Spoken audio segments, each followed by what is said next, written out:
గచ్చిబౌలి గౌల్దొడ్డిలోని గురుకుల కళాశాలను మాజీ మంత్రులు జగదీష్ రెడ్డి, కొప్పుల ఈశ్వర్, మాజీ ఎమ్మెల్యేలు గువ్వల బాలరాజు, బాల్కా సుమన్, ఆర్ఎస్ ప్రవీణ్ కుమార్లు సందర్శించారు. కాంగ్రెస్ ప్రభుత్వం ఎస్సీ, ఎస్టీ విద్యార్థులకు నాణ్యమైన విద్యను అందించవద్దనే కుట్ర చేస్తుందని అన్నారు. గురుకుల విద్యాలయాల మీద ఈగ వాలకుండా చూసే బాధ్యత మనందరి మీద ఉందని, రేవంత్ రెడ్డికి తమ మీద కోపం ఉంటే చూసుకోండి, కానీ విద్యార్థుల మీద చూపకండి అని మాజీ మంత్రులు జగదీష్ రెడ్డి, కొప్పుల ఈశ్వర్ అన్నారు.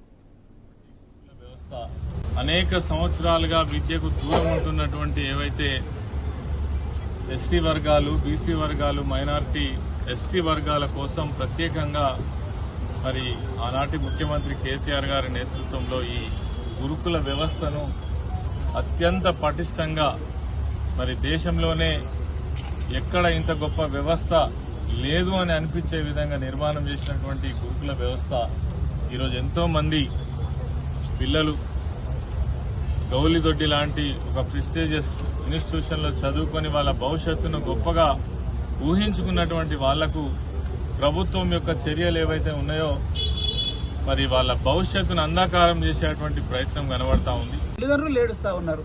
ఊర్లలో ఏం జరుగుతుందో తెలుస్తలేదు ఈ పాఠశాలల్లో.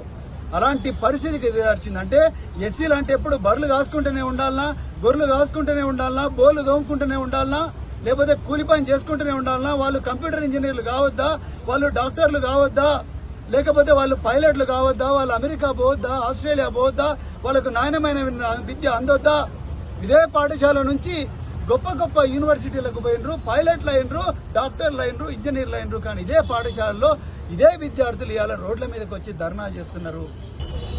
మేము గతంలో నేను మంత్రిగా ఉన్నప్పుడు ప్రవీణ్ గారు కొన్ని విషయాలు తీసుకొస్తే అవుట్ ఆఫ్ ద వే కూడా పొమ్మని చెప్పిన. వాస్తవం, పిల్లల అభివృద్ధి కొరకు ఏమైనా చేద్దాం, పిల్లల అవసరాల కొరకు ఏమైనా చేద్దామని చెప్పినాం. దానికి ప్రత్యేక నిధిని కూడా సృష్టించినాం.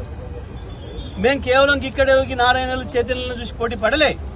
భారతదేశంలో ఉన్న టాప్ 10 స్కూల్స్ ఏవైతే ఉన్నాయో ఇవాళ పేరు మోసిన స్కూల్స్, డెహ్రాడూన్ స్కూల్ కావచ్చు, రిషి వ్యాలీ స్కూల్ కావచ్చు, ఊటీ స్కూల్ కావచ్చు, వాటితోని పోటీ పడాలి మన పిల్లలు.